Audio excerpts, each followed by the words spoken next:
During the stance phase of the gait cycle, the gluteus medius works to maintain both hips at the same level.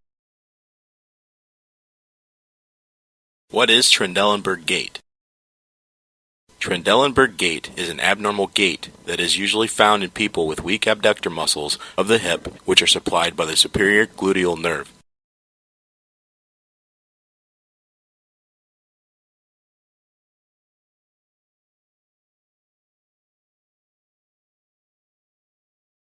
Here you can see a patient example of Trendelenburg gait. The patient could not abduct the right hip due to weakness of the abductor muscles on the right side.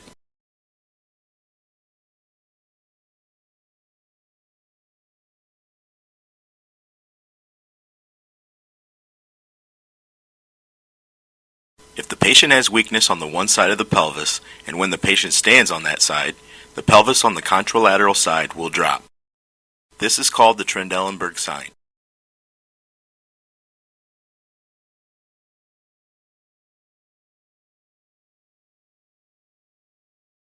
The gluteus medius is very important during the stance phase of the gait cycle in order to maintain both hips at the same level.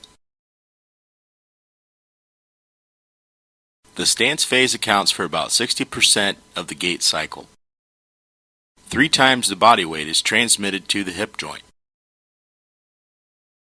The hip abductor actions account for 2/3 of the body weight. We identify the weakness stance phase if the pelvis drops to the opposite side. Here you can see an example of weakness of the abductor muscle, as well as avulsion of the abductor muscle tendon.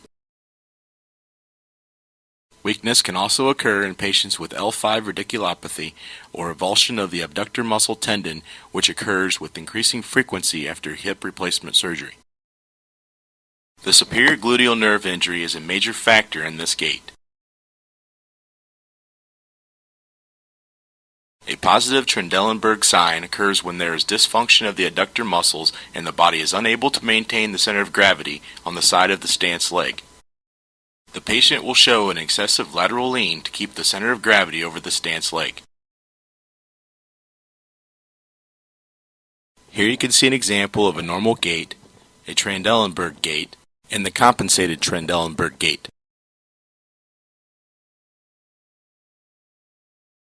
With bilateral weakness of the abductor muscles, the patient will have dropping of the pelvis on both sides during walking, which leads to a waddling motion. This gait is seen in patients with myopathies.